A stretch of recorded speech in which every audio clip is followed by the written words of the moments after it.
सभी संगत को जय माता की। दीवानी पाथरी वाली की चैनल पर आपका स्वागत है। देखिए, दरबार से जो शिष्य जुड़े हैं, जो बच्चे जुड़े हैं, उनका एक सवाल है, उनके मन की भावना जो है, उन्होंने सवाल किया तो हमने सोचा चलो सभी के लिए इस पर वीडियो बनाते हैं। वैसे तो सभी जानते हैं इस विषय के बारे में। आज का विषय है भक्ति। देखिए, जो शिष्य जुड़े हैं और कुछ अन्य लोग जो संगत के भी हैं, जो भटके हुए लोग हैं, दरबार से आ रहे हैं, जुड़ रहे हैं, तो वो बोलते हैं जी हमें भक्ति का मतलब नहीं पता, कौन सी भक्ति उत्तम होती है और हमें कौन सी भक्ति करनी चाहिए। देखिए, भक्ति अगर भाव से की जाए, श्रद्धा से की जाए, समर्पण से की जाए तो कोई भी भक्ति संपूर्ण मानी जाती है और परमात्मा के लिए समर्पित होती है। अब भक्ति करने के 9 प्रकार होते हैं, जिसे नवधा भक्ति बोला जाता है। ये सभी को पता है, सभी जानते होंगे इसके विषय में।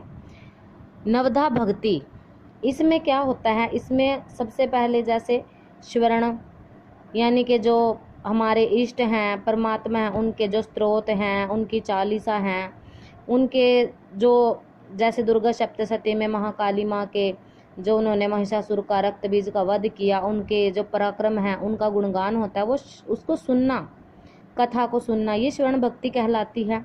दूसरा है कीर्तन।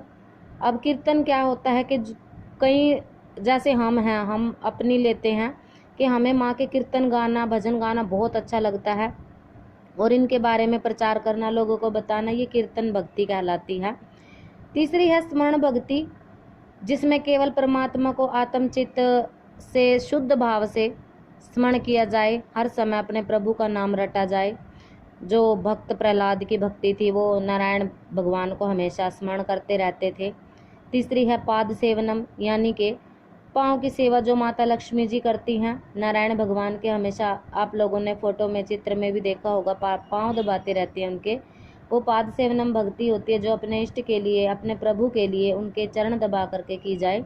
अर्चनम, अब अर्चन क्या होता है कि किसी भी पूजा पवित्र सामग्री से अपने प्रभु का अर्चन करना, उनको सामग्री चढ़ा करके उनको अपनी भक्ति से प्रसन्न करना या कृपा उनकी पाने के लिए उनसे प्रार्थना करना। तीसरी है वंदनम।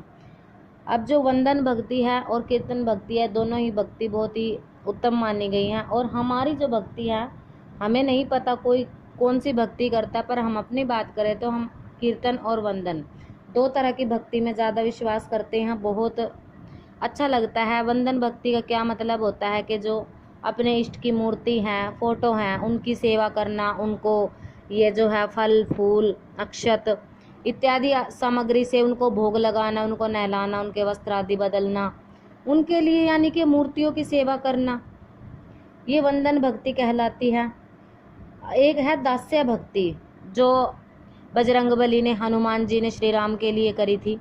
वो श्री राम जी के दास बनकर उनके हर कार्य को करने के लिए सदा ही तत्पर रहते थे। ये दास्य भक्ति होती है, जिसमें इष्ट को अपना स्वामी समझकर और खुद को अपना दास समझकर उसकी भक्ति करी जाए, जिसमें किसी भी प्रकार की कोई इच्छा ना हो, केवल दास बनकर ने प्रभु की सेवा इसमें की जाती है। एक भक्ति है सख्या। सख्या यानी कि सखा, अपने परमात्मा, अपने इष्ट को, जिनकी भी आप भक्ति करते हो, इसमें गुरु भी हैं, माता भी है, पिता भी है, सभी इसमें आ जाते हैं। सख्या भक्ति यानी कि सखा, मित्र बन करके, जो अपने प्रभु को, अपने इष्ट को अपना मित्र समझते हैं, अपना दोस्त समझते हैं, अपने हर सुख दुख उनसे बांटते हैं, शेयर करते हैं। ये सख्या भक्ति है जो अर्जुन ने भगवान श्री कृष्ण के साथ की। अर्जुन की भक्ति जो श्री कृष्ण के लिए थी, वो सख्या भक्ति थी। कुछ लोग होते हैं जो अपने इष्ट को, अपने प्रभु का, जैसे हम हमारी कई तरह की ये इन सारी भक्तियों में कम से कम 4-5 भक्ति हैं। हम माँ को मम्मी कह के अपने मतलब मित्र की तरह, ऐसे जैसे अपने मित्र से बात करते हैं, इस प्रकार से अगर भक्ति की जाए, अपनी सारी बातें उनसे शेयर करी जाए, ये सख्या भक्ति कहलाती है। और सबसे ये जो उत्तम आत्म निवेदन, 9वीं भक्ति इसको बोला जाता है। इसमें अपना सब कुछ अपने प्रभु, अपने इष्ट के लिए समर्पण कर देना और अपने लिए कुछ भी स्वतंत्रता से ना रखना, अपनी सत्ता खो देना, यानी कि हम अपने लिए अपनी तरफ से कुछ नहीं करेंगे। हे प्रभु, जो करना है आपको हमारे लिए आप ही करोगे। आप जो हमारे लिए करोगे वो ही अच्छा होगा, चाहे हमें दुख मिले, चाहे हमें सुख मिले। ये आत्मनिवेदन भक्ति कहलाती है। ये 9 प्रकार की भक्ति है, इसे नवधा भक्ति भी बोला जाता है। अब चाहे आप 9 प्रकार की भक्ति में किसी भी प्रकार की भक्ति करो, प्रभु हर भक्ति से प्रसन्न होते हैं। अब कुछ लोग पूछ लेते हैं कि जी हमें पूजा विधि नहीं पता, पूजा विधि क्या होती है। देखिए पूजा विधि कुछ नहीं होती और ना ही शास्त्रों में इसका कोई खास वर्णन भी किया नहीं गया कि स्पेशली किसी इष्ट के लिए ये विधि होती है। ये देखिए हवन जो होते हैं उनकी विधि होती है, साधनाओं में विधि होती है, पर प्रभु की सेवा के लिए, भक्ति के लिए मुझे नहीं लगता कोई विधि होती है। आप प्रेम प्यार से उनको पुष्प, अक्षत, जल, भोग, फल कुछ भी अगर प्रेम से चढ़ाते हो वो ही पूजा विधि कहलाती है, जिसमें आप धूप दीप नैवेद्य से उनको भोग लगाते हो, धूप दीप करते हो, घंटी बजाते हो, उनको वस्त्र आदि उनके चढ़ाते हो, उनके मंदिर की साफ सफाई सेवा करना, ये ही आपकी पूजा विधि कहलाती है। तो ज़्यादा आप पचड़े में ना पड़ो, ज़्यादा भ्रम में मत पड़ो। आप जिस प्रकार से अपने इष्ट की सेवा करते हो इसी प्रकार से सेवा करते रहो। प्रभु हर प्रकार की सेवा में, हर प्रकार की भक्ति में खुश होते हैं। सबसे बड़ी बात उसमें सेवा भाव और समर्पण होना चाहिए। समर्पण और प्रेम भाव से करी गई कोई भी भक्ति आप करो, प्रभु स्वीकार करते हैं। अब कुछ लोग ऐसे होते हैं जो हमसे जुड़े हैं, और शुरुआत की बात करें, जब हमने भक्ति करना शुरू किया तो हम ऐसे ही थे, चलते चलते दीपक लगाया नहीं लगाया। केवल बुधवार के दिन माता पाथरी वाली की जोत जलती थी हमारे यहाँ, आज से 9-10 साल पहले। केवल बुधवार के दिन और शनिवार के दिन माता मदानन का दीपक लगता था, जो हमारे कुल की परंपरा थी। धीरे धीरे माँ की भक्ति में रमते चले गए, उनसे प्रेम बढ़ता चला गया और सुबह शाम की जोत डेली की उनकी करने लगे और माँ की कृपा हुई।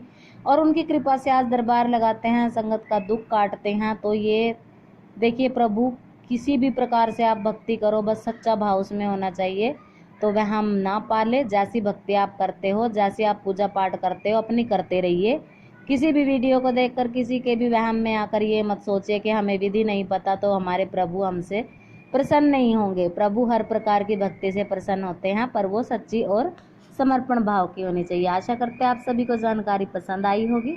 मिलते हैं नई जानकारी के साथ, तब तक के लिए सभी को जय माता की।